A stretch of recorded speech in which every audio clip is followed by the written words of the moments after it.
Good morning, people of Midlothian and beyond. Our next trek or walk will be on Wednesday, the 25th of March. We'll be coming up to the Pentland Hills. We'll be meeting at Flotterstone in the car park here. Still free to park here at the moment. And we'll be going up and round Bell's Hill. It's a 6-mile trek up past Glencorse Reservoir, around the hill and back down the other side. So let's go and have a wee look at what we'll see on the day. Today it's a bit cold. It's starting to sleet, but after yesterday's mega rain, it's not too bad. Could be a bit muddy in places, but we'll see when we get there. Let's go.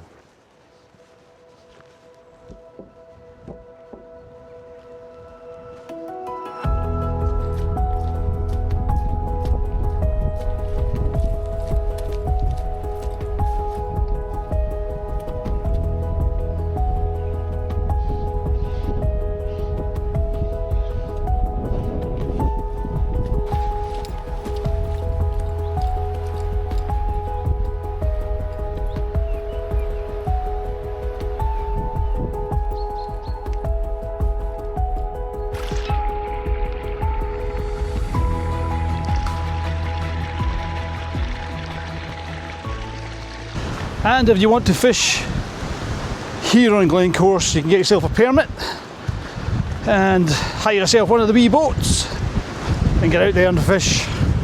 I think it's April to September. I think is the fishing season. No fishing from the bank. Although I've been up here quite a few times and I've never seen any banks. It would be quite weird anyway. Check in one hand, fishing rod in the other. Okay, that's the last of the jokes today. Maybe.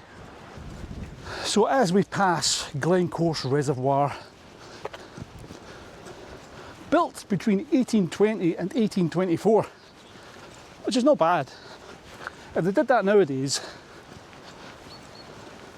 there'd be at least 10 years planning, 10 years protests, 10 years procurement, and then another 10 years to build it with all the health and safety aspects that now engulf everything. But back in the 1800s, 4 years to create this.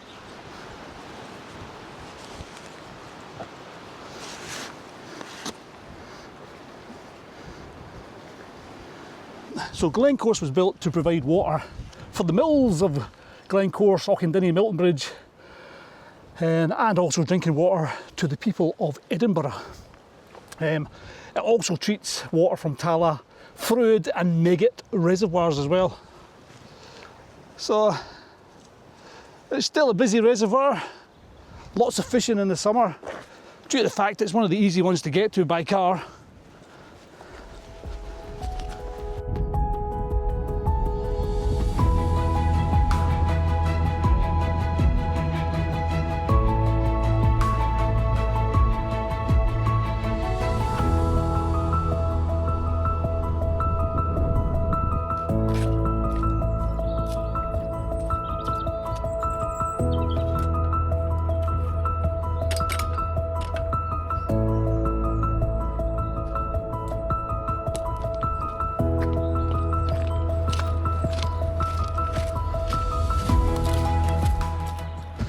Now, if you live in Midlothian, go this way so there's less wind.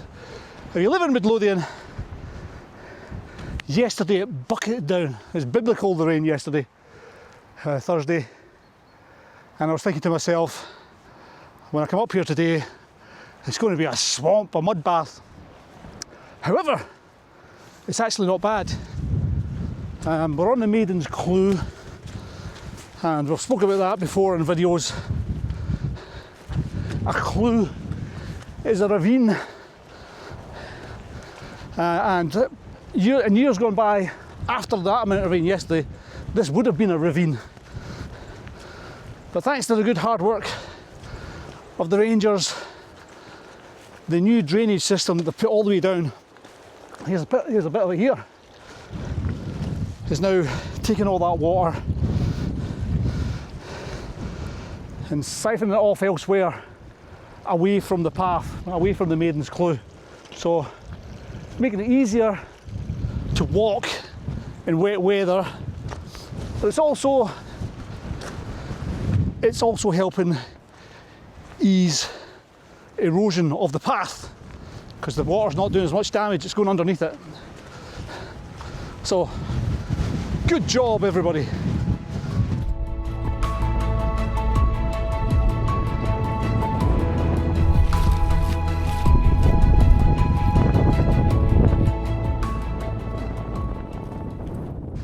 So what should you bring along with you on the walk? Well, we're on the Maiden's Clue still here.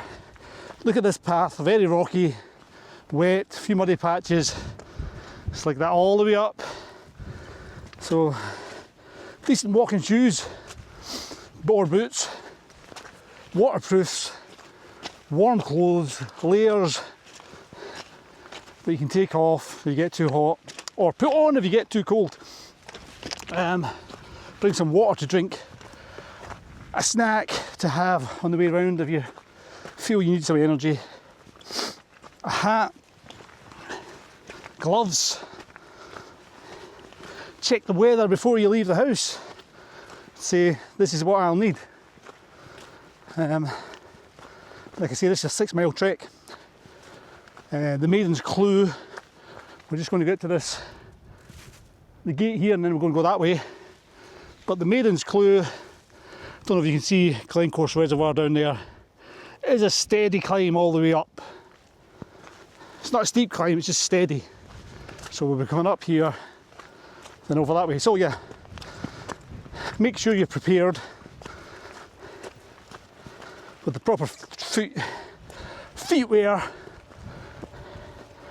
and clothing, especially the waterproofs. It'd be in sunny Scotland up here all the time. And here we go. We're at the top of the Maiden's Clue. We've got the old stone steps there to get over. We're not going that way today though.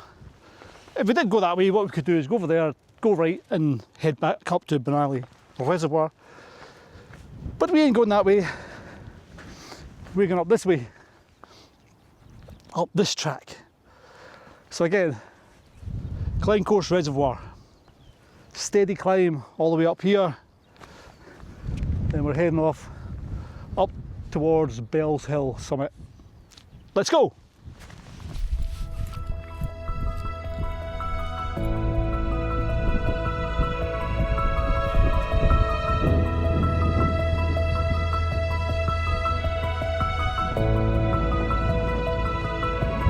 I can't believe I'm saying this, but I might have to get the sunglasses on.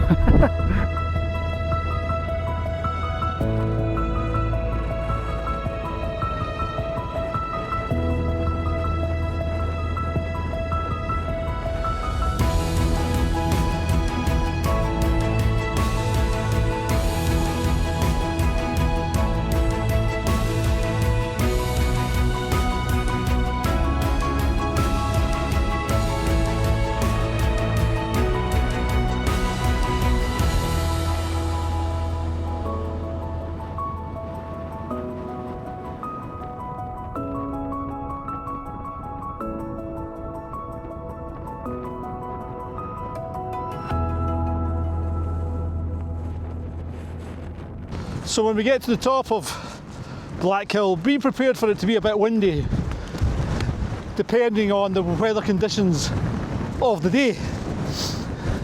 It's blowing out hooly just now, but it's a great view though.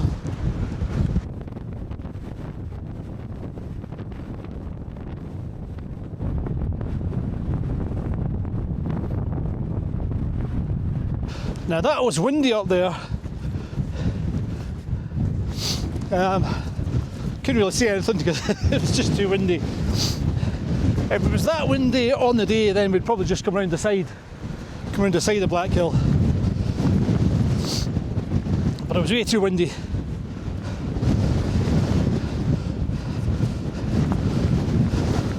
To put a mic on, you wouldn't have heard a thing. Lovely views though. You see over over to Edinburgh, over to the bridges, down to Threepmuir Reservoir. So yeah, hopefully it'll be a nice, calm, crisp day on the day. But even coming round the path round the side of the hill, you still get some amazing views as well. So we don't lose out either way. From sea level, Bells Hill is 1,330 feet above sea level.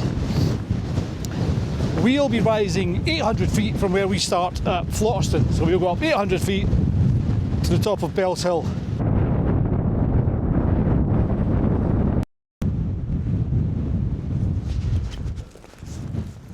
Now we'll come down from Black Hill, down this path here onto Den's Cleugh. It is a wee bit steep. And also Den's Cleugh, it's very marshy. Well, it can be, depending on the weather obviously, a wee bit marshy or really marshy.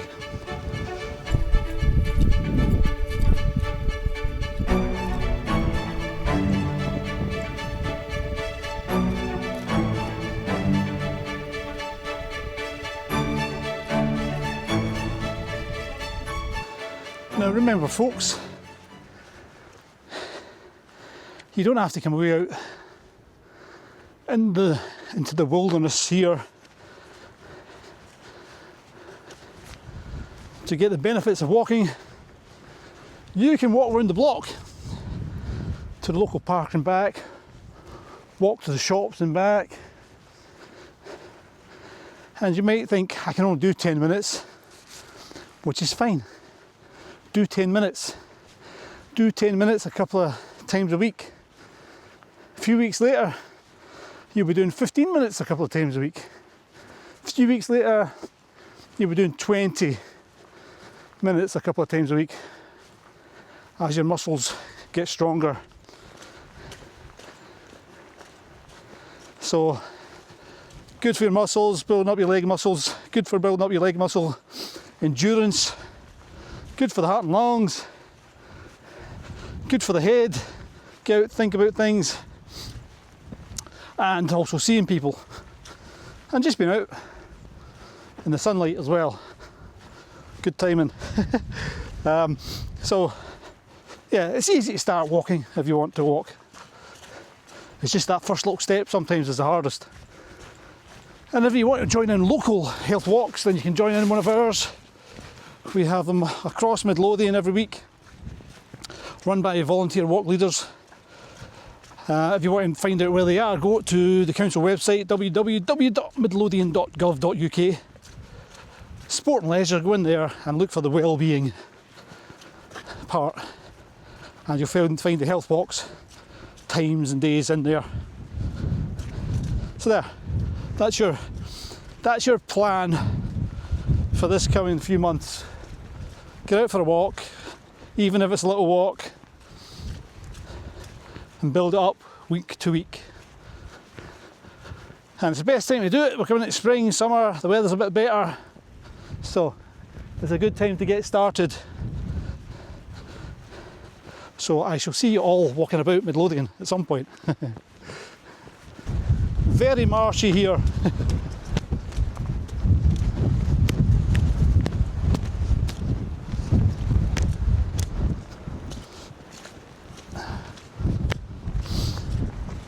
And up here, this hill here, oh no, there, this hill here, this is King's Hill. So back in the 14th century, was it? Robert the Bruce and Sir William Sinclair were out hunting, and they put a bet on, they were hunting for a rare white stag. They put a bet on who would catch the stag first. Now the bet was, if William Sinclair caught the stag, he would get title to the lands around the area. If Robert the Bruce caught the stag, he would keep the title to the lands around the area, and William Sinclair would be executed as well. Which seems a bit unfair to me. So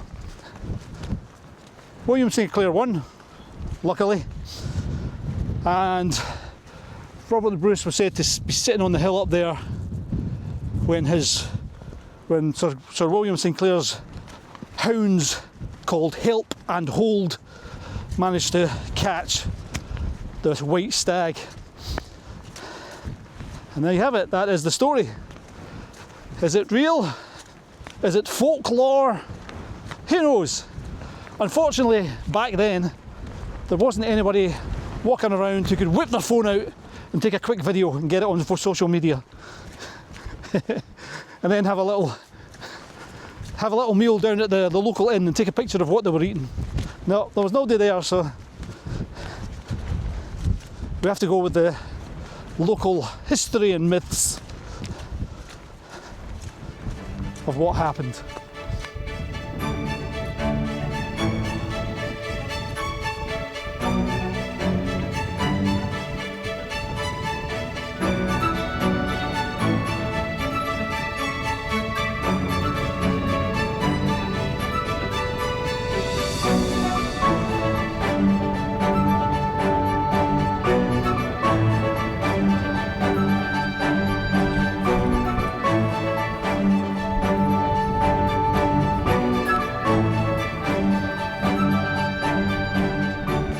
And here we are at the other side of King's Hill, up here, looking down onto the reservoir. But back then, in the 14th century, it wasn't a reservoir, it was a valley. And where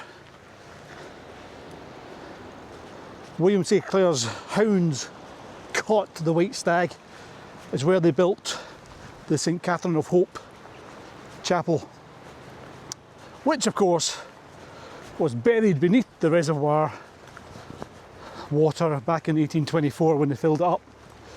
And the remains are still in there somewhere, or some of what's left of them anyway.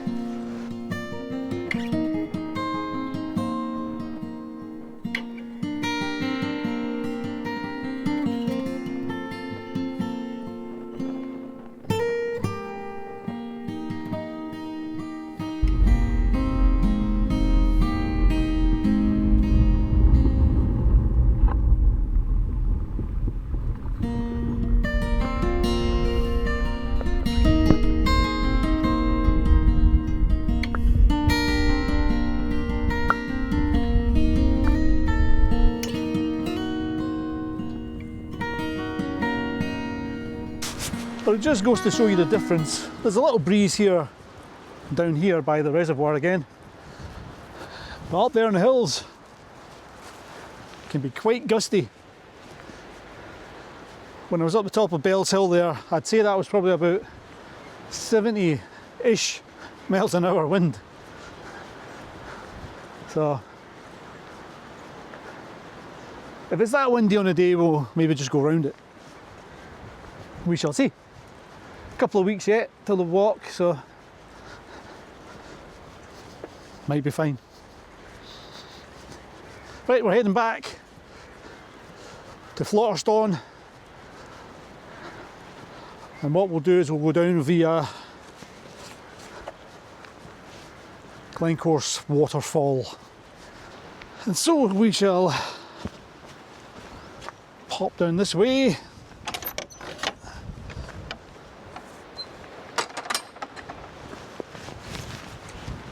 And go and see the waterfall. Best time to see it is late autumn, winter, early spring, when all the leaves are off the trees. If you go in the summer, you get little glimpses of it, but you'll hear it more than you'll see it, just because the view is obscured by the trees and the leaves and the branches, as you'll see in a minute.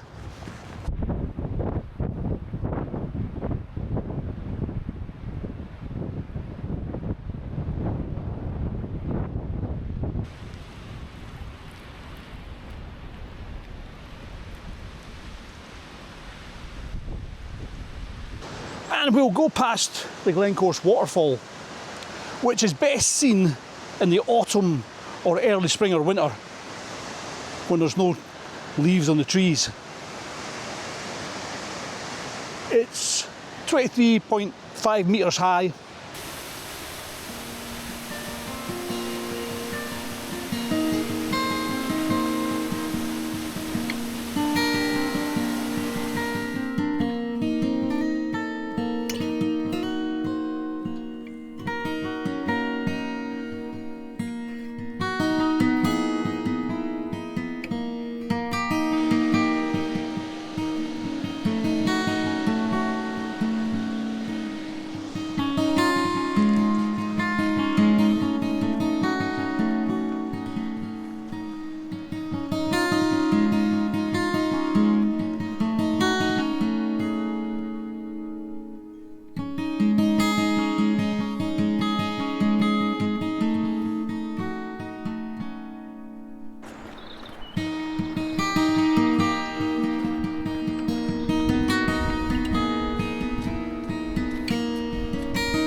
Park, since the last time I was here, they've built a nice new outdoor bit to the cafe.